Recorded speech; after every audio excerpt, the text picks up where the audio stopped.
welcome to Momentum Monday. Howard. Did you sell the artwork behind you?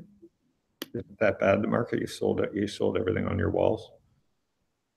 No, we moved to a different place, and this is my home office, and I still need to put some art. Like I have something in mind, but I'm leaving for Europe for the next few weeks. So when I come back, there'll be some art. I got 20 minutes on. Sorry. Getting kicked out of my own home office. Oh, okay. We'll get right to it. So wait a minute. Did you move to a bigger place? Yeah, bigger place. People can see and I never talk to each other. This is our show, but also our catch-up call of the week. So wait a minute. You moved to a bigger place? Yes. And did you leave in the middle of the night at the other place, or are you current at your other home? I left like a week ago. So. Legally or in the middle of the night? Of course, legally. Okay. Just because, you're supposed to be a good citizen. I don't need you causing any problems for America. Okay. Speaking of problems for America, what the hell's going on, Ivan? Let's get right to the markets. Our sponsor, MarketSmith, has given us the charts, and this actually is Momentum Monday, but there's really nothing to talk about because it's just brutal out there. Oh, there is a lot to talk about. I mean, there's a lot to talk about. So take it away, Ivan. And everybody will just see the charts correctly. Yeah. No, right now I'm sharing my screen. All right, my shirt is off right now. We're looking at the S&P 500. It's been in a 260 to 280 range for the past couple of months, and that 260 level has been tested way too many times. So it seems like one potential bearish scenario is that it breaks below it, and then 260 becomes a resistance. So if we take a look at the bigger time frame, I mean, this doesn't look bullish. Look at it on a weekly time frame. If we have a measured move, like what the technicians usually do, like from 290 to 260. So if we break that level, and if we have a measured move, that would take us down to 230. That's where kind of my gut feels that it would be. I don't know how long it takes to get to 230. Obviously, you want it to happen in a day if it's going to happen, but I think in the 220 to 240 area, I don't know if it takes a year or it just feels like we're gonna give back a lot more. It is one potential scenario. I mean, personally, I think it's the most likely, but we as traders and investors, we need to be nimble and we need to be open and prepared for different scenarios. I mean, we could easily have a failed breakdown and then a rally if there's some unexpected news. Yeah, you get rallies, but there's a lot of bases that are just broken. Yeah. Anything currently? So the only silver lining currently in the market, which could change quickly, is that enterprise software stocks are holding a lot better than the rest of the market. Enterprise software. That's Splunk. Let's look through a few for people. Are building bases while the rest of the market is in a correction. Yeah.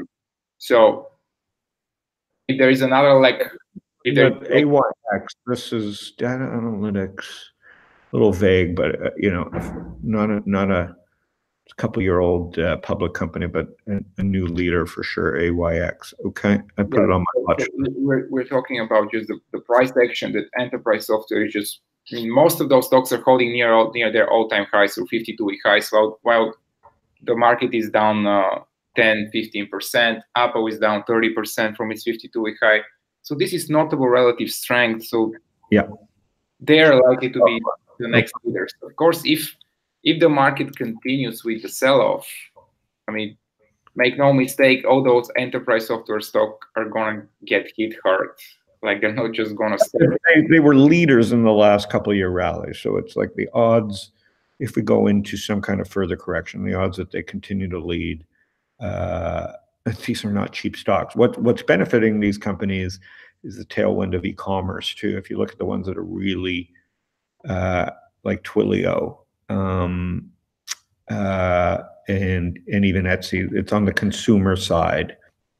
Those are the ones that continue to hold in the best and have the most upside because of the global social mobile world and the fact that so many people are starting direct to consumer brands right now. So there is just a lot of organic growth for a lot of these good enterprise software companies in the e-commerce space. So it's common sense. They're holding up. Let's go. I don't want to waste too much time. Let's go right to any other industries in the SL50 that are working. I mean, enterprise software is the main thing. And what's interesting, I think last week for the first time I saw a gold miner showing up on the list. God. Let me see. Oh yeah, this one here. Look at it. SSRM. Let's take a look at its chart. That's very rare to see, but as you can see, it's kind of setting up near its 52-week highs for a potential breakout, which is never good news for the market in general when gold miners are starting to firm up and build bases. I don't know if it's bad news. It's just not exciting news. It's just, yeah, maybe like I said, it's not good news, but at the same time, it's just part of the continuing saga of correction. Money needs to go somewhere, and usually during corrections, it goes to U.S. Treasuries and sometimes gold. I mean, even if you take a look at the current price, the latest price action in so-called defensive stocks like utilities and telecoms, they're starting to crack, actually. They're not looking that amazing. I mean, better than the rest of the market, but they're not. Well, there's utilities. I wouldn't say they're cracking. They're just. I mean, some of them, I guess. This is the consumer staple ETF XLP. Below its 50-day. Utilities are holding better than the rest for sure. Yeah. Yeah. These are treasuries. And so, is Treasuries acting the way they should act, Ivan? Absolutely. As I said, when most hedge funds need to protect their capital, they usually go into treasuries. They don't just go into cash. And as we can see that rally in treasuries in the past few weeks is showing exactly that. So currently, the two stocks that I wanted to go over were Apple and Lululemon because they kind of exemplify. They're basically luxury brands, right? They're not they're not utility brands. They're luxury utility. And I think if I have to explain, it's not fun seeing your favorite 8 to 80 brands get decimated. But they've now given back, almost all of this year's gains, if not all.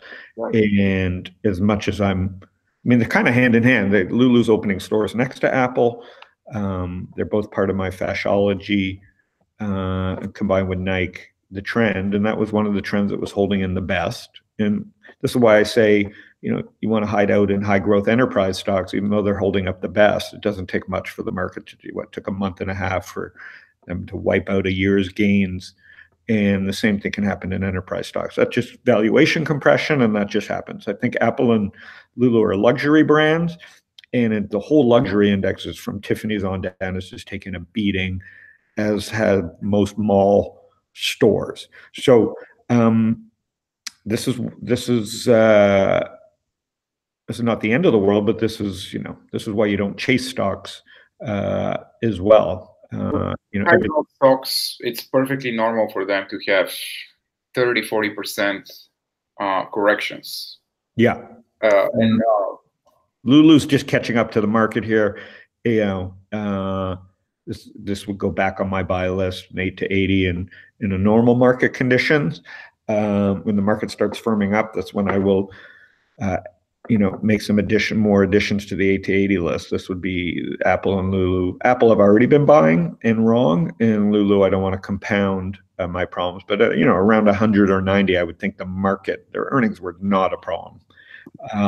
Company's growing fantastically, and it's an expensive stock, and in a market with that we're seeing with rising rates and fear, they're going to squeeze the multiple down to 20 times earnings, which is $90 stock, which still wouldn't be cheap, but for a fast growing company that would be in a normal market cheap. Yeah, it would be a good deal. It would be a relatively good deal. So Google reported earnings last week, and we can still see that their same store sales are still amazing. Their double digit growth, they continue to grow, and this is what many people are pointing out. How come those stocks that continue to report great earnings are correcting so much? And that's the stock market.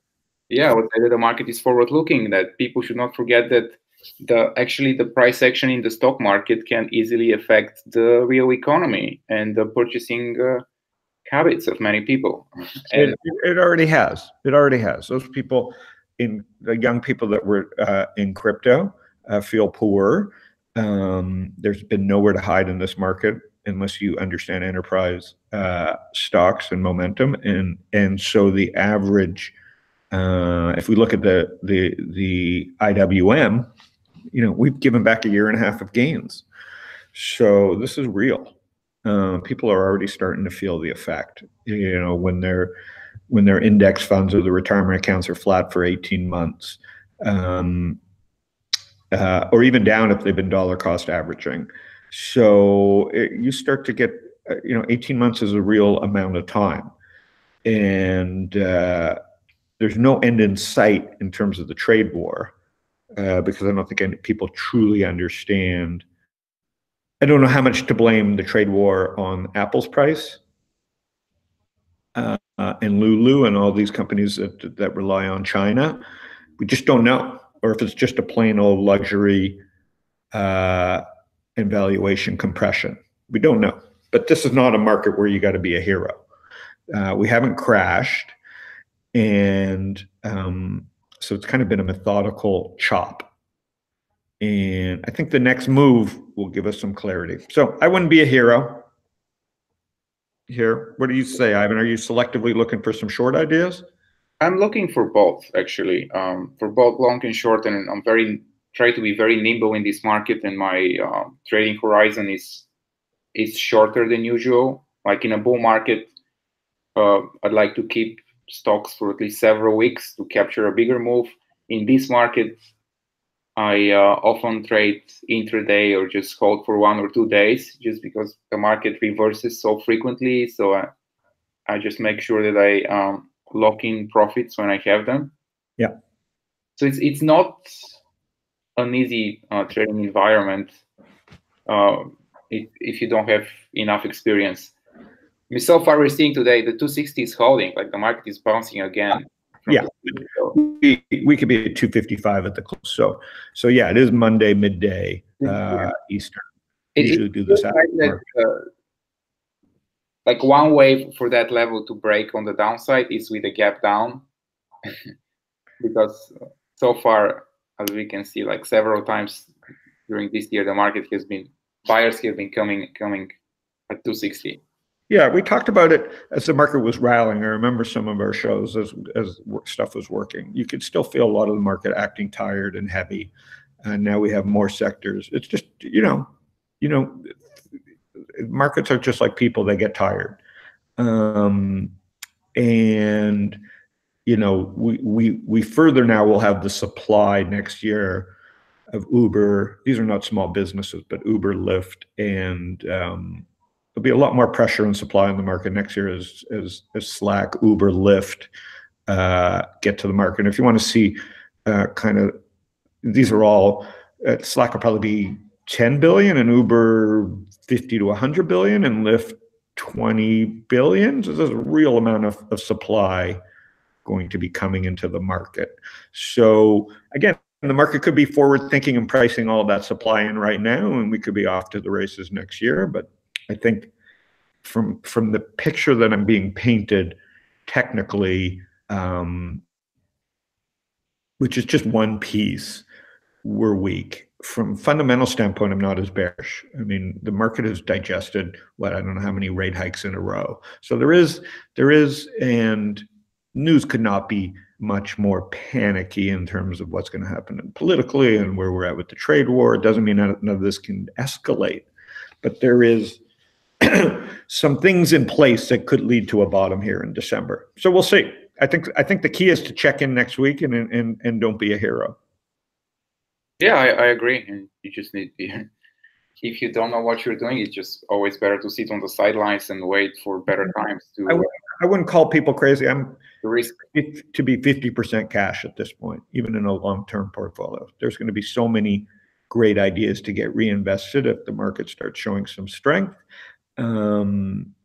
because of technology and because of the communication products like Twilio and e-commerce products like Shopify. So when in doubt, cash is okay. I think there'll be a lot of opportunity, especially if you follow us. We can get invested very quickly. I think if you're on margin right now, I don't know what the hell you've been doing. But again, it depends on your risk profile. There's been plenty of warnings to tone down margin. What are you going to do for the holidays, Ivan, before we go? So for Christmas, I'll be in Germany with my girlfriend, and for New Year's, I'm in Sofia in Bulgaria. When do you leave? This week on Wednesday.